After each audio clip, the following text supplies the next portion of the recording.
हजारों फूल चाहिए माला बनाने के लिए, हजारों फूल चाहिए एक माला बनाने के लिए, हजारों दीपक चाहिए एक आरती सजाने के लिए, हजारों नदी चाहिए एक सागर बनाने के लिए, लेकिन एक स्त्री ही काफी है एक घर को स्वर्ग बनाने के लिए। एक माँ ही काफी है एक परिवार को स्वर्ग बनाने के लिए। हमें हर रोज चाहिए कि हम मातृवर्ग का, स्त्री वर्ग का सम्मान करें, उन्हें महत्व दें, क्योंकि यत्र नार्यस्तु पूज्यन्ते रमन्ते तत्र देवता। ये हमारी भारतीय श्रुति है कि जहां नारी की पूजा होती है, स्त्री की पूजा होती है, वो पूजा का तात्पर्य यह नहीं है कि आप दीप धूप अगरबत्ती लेकर के और पूजा करने बैठ जाएं। अगर वो आप करने की हिम्मत रखते हैं तो बहुत अच्छी बात है, लेकिन पूजा से मुख्य अर्थ तो यही है कि माँ को माँ जैसा सम्मान दें, बहन को बहन जैसा सम्मान दें। समाज में, गांव में जो माँ जैसी उम्र की हैं उनको माँ के जैसी ही दृष्टि से देखें, बहन की उम्र जैसी है उनको बहन की दृष्टि से ही देखें, बेटियों की उम्र की हैं उन्हें बेटी की दृष्टि से ही देखें, और समाज के सामने दो परिवारों के मेल से जिनसे आपका संबंध और रिश्ता बना है उन्हें धर्म पत्नी के रूप में, सहायक के रूप में, सहयोगी के रूप में, अनिवार्य अंग के रूप में स्वीकार करें और वैसा ही सम्मान दें। लोगों की मान्यता है कि स्त्री क्या है, और कभी तो बोल देते हैं पांव की जूती। और इस तरह की सोच वाले लोग समझ लीजिए समाज के लिए खतरनाक है, नुकसानदायक। जिनकी दोहरी दृष्टि है, दोहरी सोच है, वो गलत है। कम से कम एक सांस्कृतिकता, एक नैतिकता, एक रीति नीति जीवन में जरूर होना चाहिए। और जिनके जीवन में एक संस्कृति के प्रति समर्पण और नैतिकता नहीं होती है, उनका जीवन बहुत ज्यादा ऊंचाइयों को हासिल नहीं कर पाता। आत्मार्थी सज्जनों, स्त्री के अनेक रूप हैं, पुरुष के भी अनेक रूप हो सकते हैं, लेकिन स्त्री के अनेक रूप हैं। वह माँ के रूप में भी प्रतिष्ठित है, बहन के रूप में भी प्रतिष्ठित है, सहयोगी की जीवन संगनी के रूप में भी उपस्थित है। और आप देवताओं की तरफ देखो तो दुर्गा भी है, सरस्वती भी है, शक्ति भी है और लक्ष्मी भी।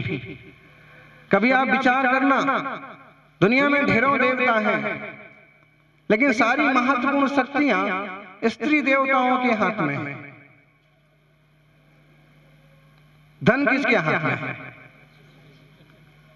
धन की देवी। विद्या किसके हाथ में है? ज्ञान, सरस्वती। शक्ति, ताकत, पावर किसके हाथ में है? शक्ति, दुर्गा। यही है ना लोक प्रसिद्धि तो। और इसका मतलब है कि सारी शक्तियां भी स्त्रियों के हाथ में हैं। बताओ, जो और देवता प्रसिद्ध हैं उनके हाथ में क्या है? बोले शिव जी के हाथ में है तो बनाओ मिटाओ, ब्रह्मा जी के हाथ में है तो बनाते रहो, और विष्णु जी के हाथ में है तो रक्षा सुरक्षा का काम। लोक में जो मान्यता है उस हिसाब से भी विचार करें तो स्त्री के लिए बहुत बड़ा सम्मान दिया गया है। चूंकि आप एक अच्छे गांव में निवास करते हैं, सहज नैतिकता जीवन में है, होना चाहिए। बाकी ये जब घटनाएं सुनते हैं कि राह चलते, कि परिचितों ने, कि अपरिचितों ने अमुक स्त्री के साथ, अमुक महिला के साथ ऐसा दुष्कर्म किया, ऐसा खोटा काम किया, क्या वह जीव नहीं है? क्या उसमें चेतना नहीं है? अच्छा, इस तरह के खोटे कदम उठाने वाले लोग ये क्यों नहीं सोचते हैं कि उनकी भी अपनी माँ बहन बेटियां हो सकती हैं, होती ही होंगी, और कम से कम उसी जमीन पर आया है तो माँ तो होगी उसकी। बिना माँ के तो न राम जन्मे, न हनुमान जन्मे, न कृष्ण जन्मे, न बुद्ध जन्मे, न महावीर जन्मे। माँ के बिना तो कोई जन्मता है नहीं। आदिनाथ भगवान भी किसी माँ से जन्मे थे, मरुदेवी से, और उनकी स्तुति में मानतुंग जैसे आचार्य कहते हैं कि धन्य है वह माँ जिसने आप जैसे बेटे को जन्म दिया। हम कहें कि मरुदेवी ना होती तो आदिनाथ ना होते, जिन्हें आज हम पहले तीर्थंकर के रूप में जानते हैं और जिन्हें इतने वर्ष हो गए कि भी विविध रूपों में प्रतिष्ठित हैं। आदिवासी समाज की जो अपन बात करते हैं वो बहुत पुरानी परिकल्पना है, और मुझे लगता है और इतिहास को जब खोजते हैं तो मालूम पड़ता है कि आदिनाथ के काल में जो लोग बसाए गए बसे वो आदिवासी कहलाए। लेकिन इस बात को भी इतने साल हो गए कि इसके हम तथ्य ढूंढने जाएं तो मिलना मुश्किल है। बाकी इतिहास में, वेदों में जिनका वर्णन है, पुराणों में जिनका वर्णन है, तो अगर मरुदेवी ना होती तो आदिनाथ ना होते, त्रिशला मां ना होती तो महावीर ना होते, कौशल्या ना होती तो श्री राम ना होते, देवकी ना होती तो कृष्ण ना होते, और अगर गुरुदेव सन्मति सागर जी की मां जयमाला ना होती तो तपस्वी सम्राट जैसे संत का जन्म भी ना होता। इसमें बैठे हैं बहुत सारे संत जिनका जीवन गृहस्थी में रहा तो बहुत महत्वपूर्ण नीति रीति से जिए और समाज के हित में काम किए, और आज तपस्या के क्षेत्र में। इन सब का जन्म भी तो किसी मां से हुआ है, पेड़ से तो कोई पैदा नहीं होता, ना कोई जमीन से निकलता। सज्जनों, मां की महिमा, स्त्री की महिमा देखना। एक स्त्री आती है तो पूरे परिवार को, पूरे कुटुंब को जोड़ देती है। और कई बार ये भी होता है कि एक स्त्री आती है, एक औरत आती है और परिवार को छिन्न भिन्न कर देती है। कोई होता है मंथरा की तरह कि इसको इससे भिड़ाएगा, उससे उसको भिड़ाएगा और तोड़ देगा, और कोई होता है सीता की तरह जो जोड़ने का काम करता है। एक द्रौपदी है जिसके कारण से महाभारत रचा जा रहा है, एक शब्द के कारण से। लेकिन हम जब देखें द्रौपदी का जीवन भी तो उसका एक क्षमा का रूप देखना। जब उसके 5 पुत्रों की हत्या हो गई है, महाभारत में आपने प्रसंग देखा भी होगा, अपन उसी से ले रहे हैं कि द्रौपदी के पुत्रों की हत्या कर दी है। किसने की है? बहुत फेमस सीन है ना ये तो।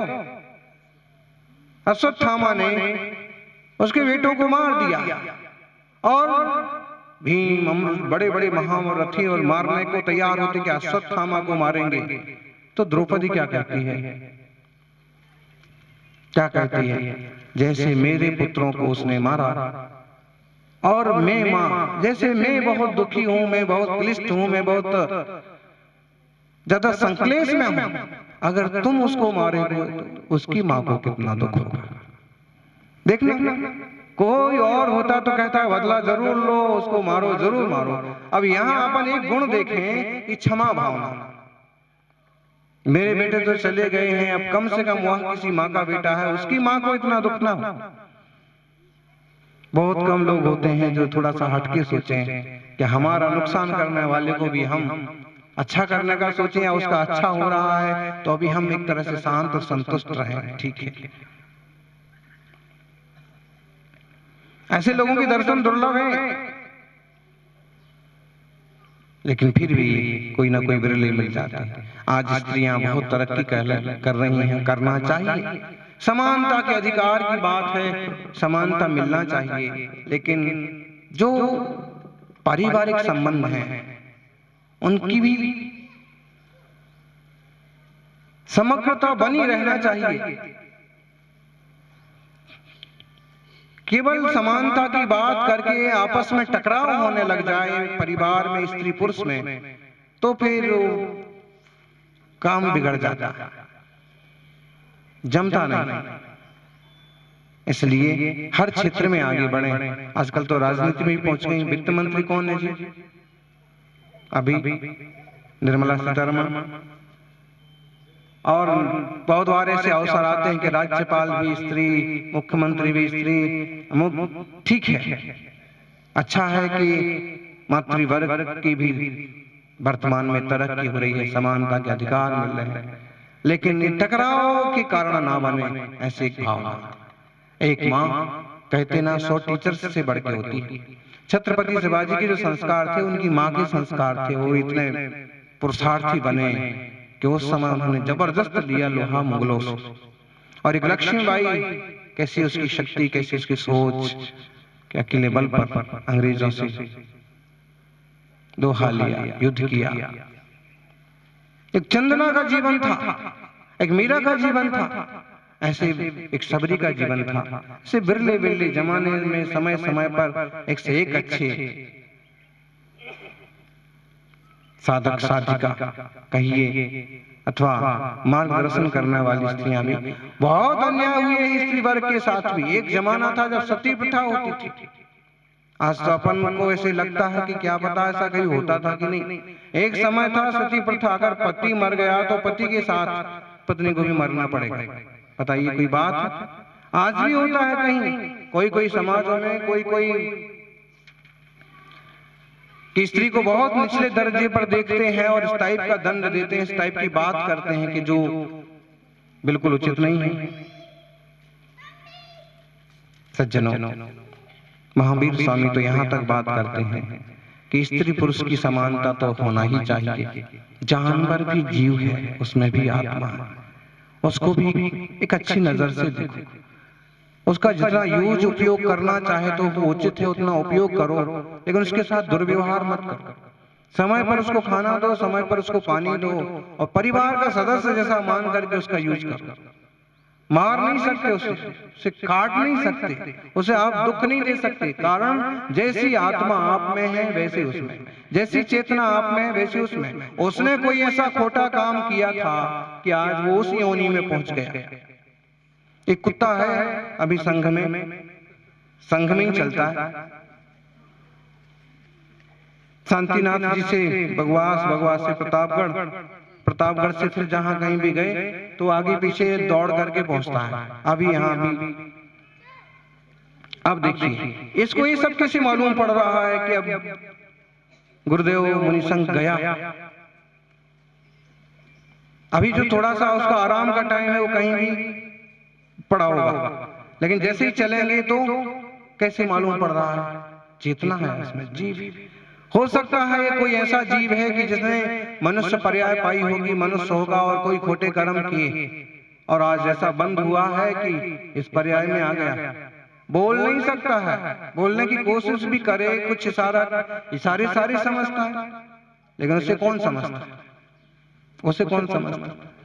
अब आप जैसे देखना कभी कि जो जानवर अपने आसपास रहते हैं ना वो पहचानने लगते प्राय, और आप जरा लाड़ करो तो वो भी ज्यादा लाड़ दिखाने लगते।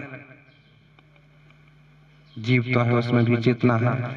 कोई कर्म बिगड़ गया और आज ऐसी दशा में पहुंच गए। और इसलिए महावीर स्वामी की बात हमें समझ में आती है कि किसी को तकलीफ मत दो, पता नहीं वो कौन से कर्म का फल भोग रहा है और हम उसको कष्ट दे करके हम कौन से आस्त्र बंद करेंगे, फिर हम कौन से कष्ट भोगेंगे।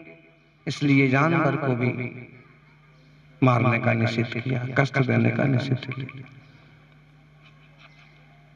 स्त्री पुरुष की समानता और बल्कि सब जीवों के प्रति समानता का भाव महावीर स्वामी ने सिखाया था। यानी तीर्थंकर भी स्त्री से ही जन्मे, बुद्ध भी और महावीर भी,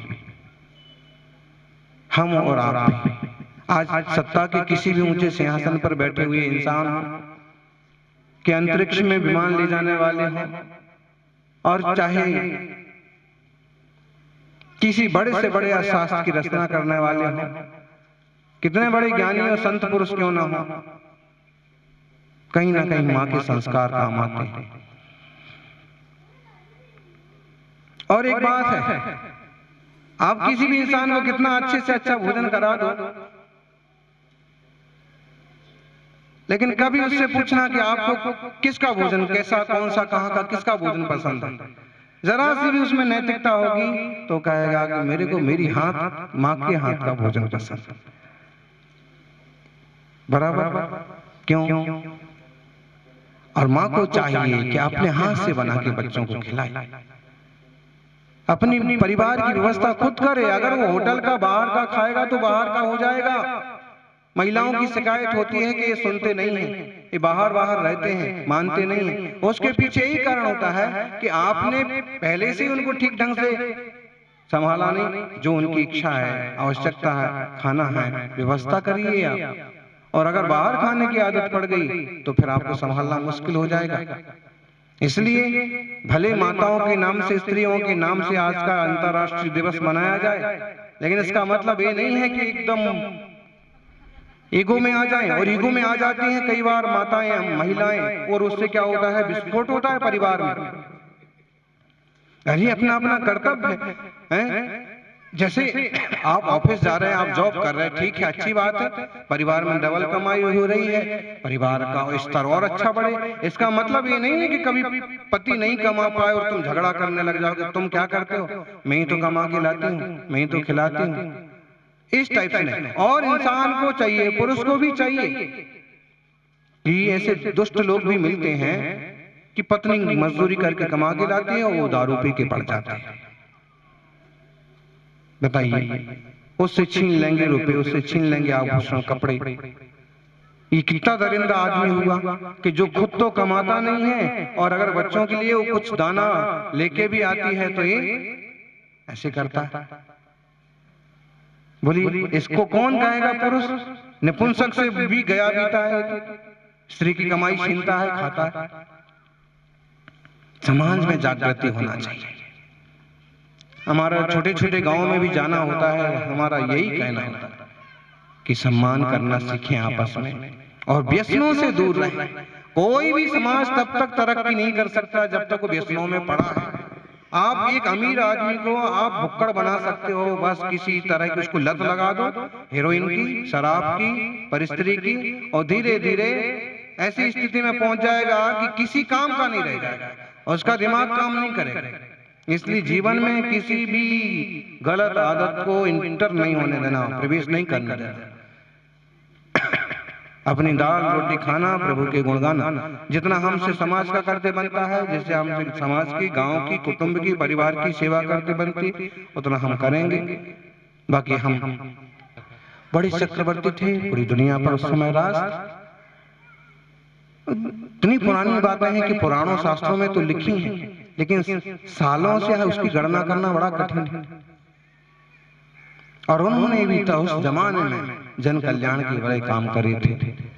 आप भी करना, जीवन मंगल होगा। जय बोलिए महावीर स्वामी की।